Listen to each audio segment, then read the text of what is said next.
So here's where we're going to start. Tropical Storm Erin, now less than 1,000 miles from the U.S. Virgin Islands. It's east of it and it's moving west. You say, uh-oh. Well, we anticipate a turn to the northwest as we see this strengthen. It's about to go into much more favorable conditions, warmer water, less wind shear, and that's why we think by the end of the weekend we have a major hurricane on our hands passing just to the north of Puerto Rico. If you're in Puerto Rico, you might even see some of those outer bands lashing you. You absolutely will see high surf and big rip currents.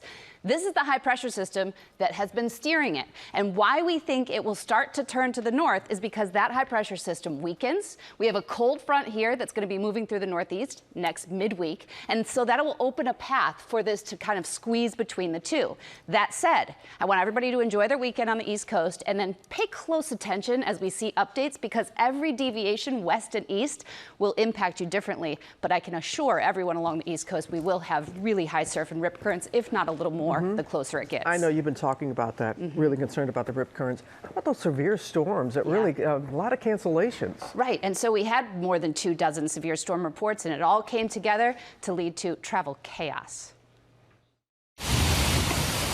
This morning, severe storms triggering more than 1,000 flight cancellations and more than 6,000 delays across the country. Passengers left stranded and looking for answers. It's just frustrating. Nothing is simple. Nothing is easy. At this point, we were wondering how many more times they were going to delay us, and they're not communicating. Flash flooding inundating the streets in Queens, New York, leaving thousands without power. In Scranton, Pennsylvania, torrential rain swallowing roads. Vehicles abandoned, emergency crews unable to reach some of those stranded. Connecticut battered with hail, and the cleanup underway in Chattanooga, Tennessee after deadly flash flooding. New video of a man using what appears to be a rock to smash a car window that apparently stopped working in the high water, pulling a woman to safety. Officials declaring a state of emergency after more than a half foot of rain fell. That's the second wettest day on record in Chattanooga. Parts of Interstate 24 closed, a whirlpool forming around a submerged car. Tennessee officials saying at least 4 people died, including a family of 3 that was killed after a massive tree crashed on top of their car.